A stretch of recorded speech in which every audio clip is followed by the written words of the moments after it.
So the first principle of God, the first aspect of his nature and character we see is that he is invisible. Secondly, we see that God is not a natural force. Not a natural force. And I'm stressing this today because in the world, people are getting more and more involved in idolatry and pagan philosophy, and it's even creeping into so-called Christian churches. And the whole of the New Age movement in the West particularly is grabbing people. God is not some natural force. Now, many nations around Israel used gods to explain the seasons and the weather. They thought that thunder and lightning could be identified as one god. The annual flooding of the Nile was another god. And many nations linked the earthly cycle of seasons and rain and so forth as being gods. And they worshipped these gods in some kind of fertility religion. That's why there was so much abuse of sexuality in these forms of religions, because it was their way of trying to represent the need for fertility in the land. Now, God is the living God above Israel, beyond nature. He's not part of nature. He is the creator and sustainer of all things. He is not to be personally identified with any aspect of his creation. He lives above and beyond his creation. He made it, he inhabits it, but he is not to be confused with his nature. That again is idolatry. Now, therefore, we have to be very careful when we're seeking God's face. We must be careful not to confuse God with the things that he has made. Now, we can hear God in special places. Church buildings can be special. Some favorite tree of yours can be special. But we must not attach God's presence to these physical places and these physical things as if there was something magical or mystical about them.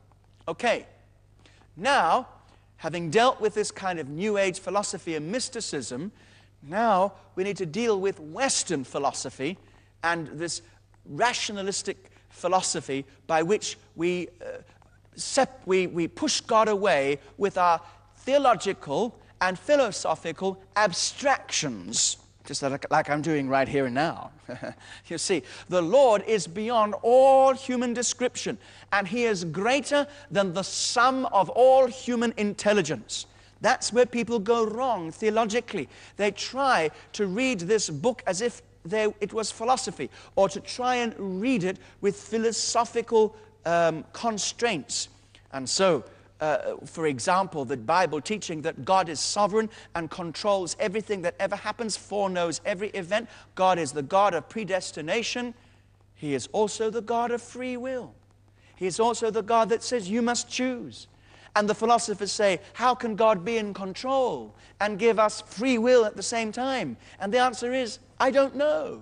And the answer is, you don't know. And the answer is, nobody knows. But one thing we do know is that we don't, in order to have a neat philosophical, theological, systematic system, we don't squeeze God into one box. The box that says, God is the sovereign God who is in control, therefore he predestines some to heaven and predestines some to hell because he chooses and nothing happens apart from his will. Neither, however, do you put him into the other box that says God has got to be kept subject to the box of human free will. It's all down to your choice, and God is just sitting up there saying, biting his nails, saying, I don't know what's going to happen because those human beings are so rebellious. Can you see how we have to keep two together?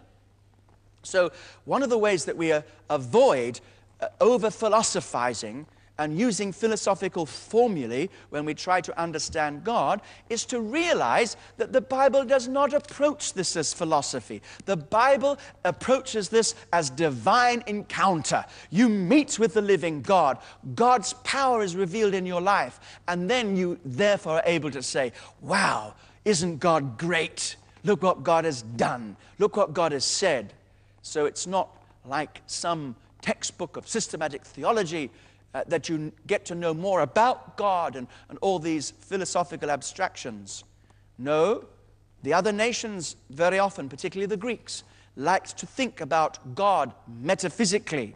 But the Bible doesn't approach him metaphysically. The Bible approaches him practically, because that's how God has revealed himself.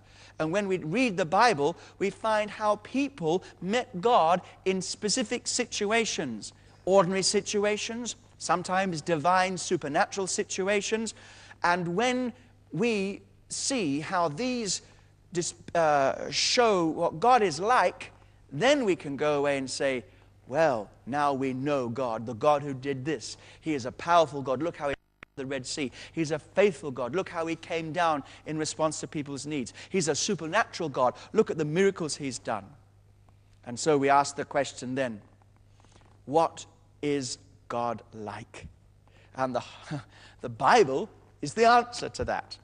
Because all 39 books of the Old Testament, all 27 books of the New Testament describe the ways in which God has revealed himself to people. And so, in the early chapters of Genesis, we find God's revelation through creation. And then from then to the book of Nehemiah, there are passages which relate to 2,000 years of God's intervention in history and his dealings with men and women. Right, the time from Abraham in the Middle Bronze Age in archaeological terms through to the Persian Empire and on to the couple of centuries before Christ. Now, as well as these revelations of God through creation and history, we find the Bible gives us many books which show how God relates to ordinary circumstances and to ordinary people in everyday life, both, of course, to society in general and to the personal lives of individual people. So we see whole books given over to people like Ruth, Esther, Job, Jonah, and in the book of Proverbs, God's dealings with the King Solomon, and Psalms with David and many others. And in the prophetic books from Isaiah to Malachi, we see God dealing with individuals. And so by this means, the Bible uses such a variety of styles of literature and all different forms of expression to give us many different perspectives on the way God speaks to his people. And there are, when we look at this, three main divine themes that dominate the whole of the Old Testament in particular, describing God's relationship with Yahweh, God's relationship with Israel, or the Lord, or Yahweh, his relationship with his people. These three things are, first of all, God is active. We know about him because he's active. God is actively involved in the lives of his people, actively involved in the world. He is not so excluded from the world, so separate from the world, that he cannot act within it. God acts within the world, and that is a distinctively Christian revelation. We see it in the Old Testament through his activity in history, but there can be no greater revelation of this than when God himself, in flesh and blood, stepped into history and became part of his creation in that sense of the incarnation. And so fully identified with us in the incarnation.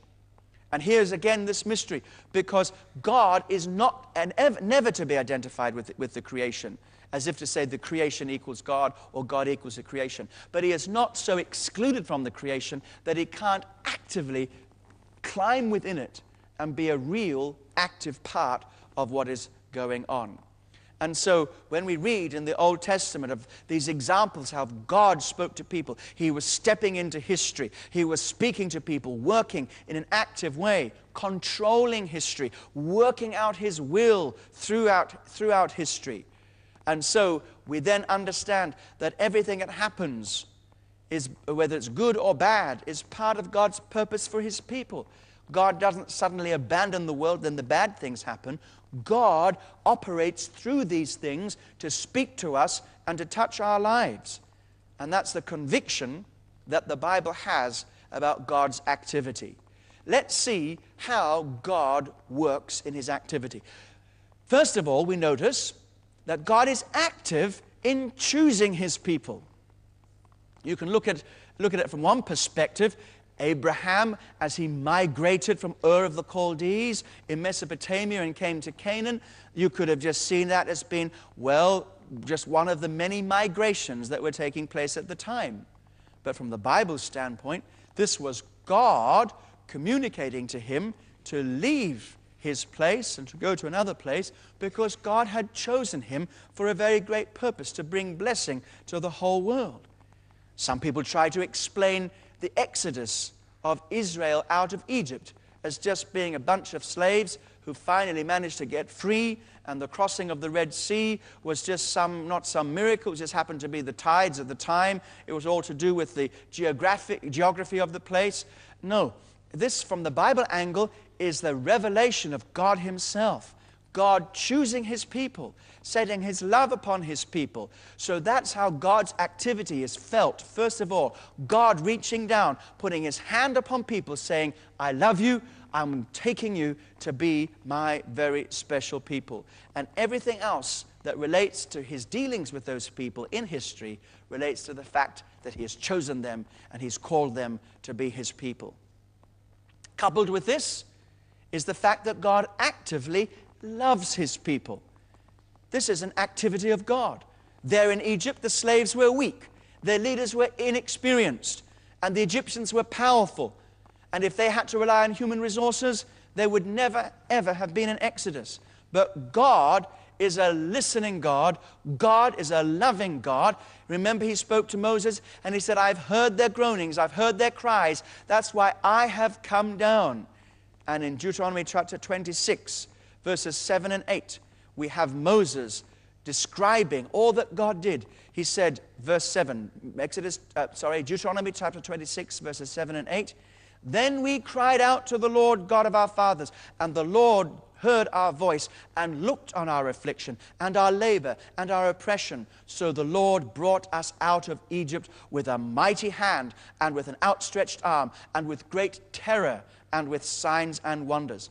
So what they were saying, there's only one explanation is what's happened to us as a nation. There's only one thing can explain it. God has heard our cries. God has set his love upon us, and he's rescued us and brought us out into this wonderful deliverance. And throughout the whole of the Bible, we read God constantly touching the hearts of those who are hurting, who are, even Jesus' gospel is the gospel to the poor. That is the gospel of Christ to those who are in need, to those who are separated from the good things that God has, those who are brokenhearted. You know, God is a God of love.